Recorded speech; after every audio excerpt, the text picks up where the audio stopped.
Hello, এটা হচ্ছে দশমীর ব্লগ। আর সরি, আজকে আমার গলাটা ভীষণ খারাপ, কেন কি দশমী গেছে আর এমনভাবে চিল্লাচিল্লি করেছি আমার গলাই ভেঙে গেল।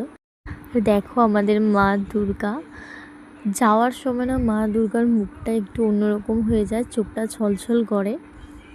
তারপর দেখো ঘুরতে ফিরতে এত গরম লাগছিল, আমাকে একটা রেড বুল কিনে দিল। হ্যাঁ, তারপরই শুরু আমাদের বিজয়া দশমী। মানে তখন ভাসান দেবে না, তখন মা আর কি মাকে ঘোরানো হবে। আর এই বাচ্চাটা এমন ডান্স দিল, বাপরে! আর হ্যাঁ, তখন এমন মেঘলা দিয়েছিল।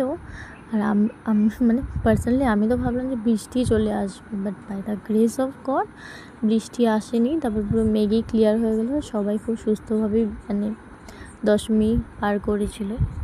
তো মা যতক্ষণে ঘুরে আসবে ততক্ষণে আমরা একটু খেতে চলে গেলাম ফুচকা, চপ এগুলি। আর বিশ্বাস করবে না, ফুচকাতে এত টেস্ট ছিল।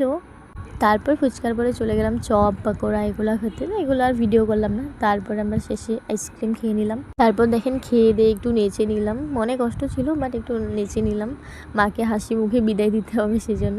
তারপর আমার বান্ধবীও চলে গেল বাড়িতে, আর ও আমাকে বিজয়া দশমীর পরে বাড়িতে ছেড়ে দিয়ে আসলো। আর ছাড়ার সময় আমাকে আমার ফেভারিট চকলেট দিল। Bye bye, tata.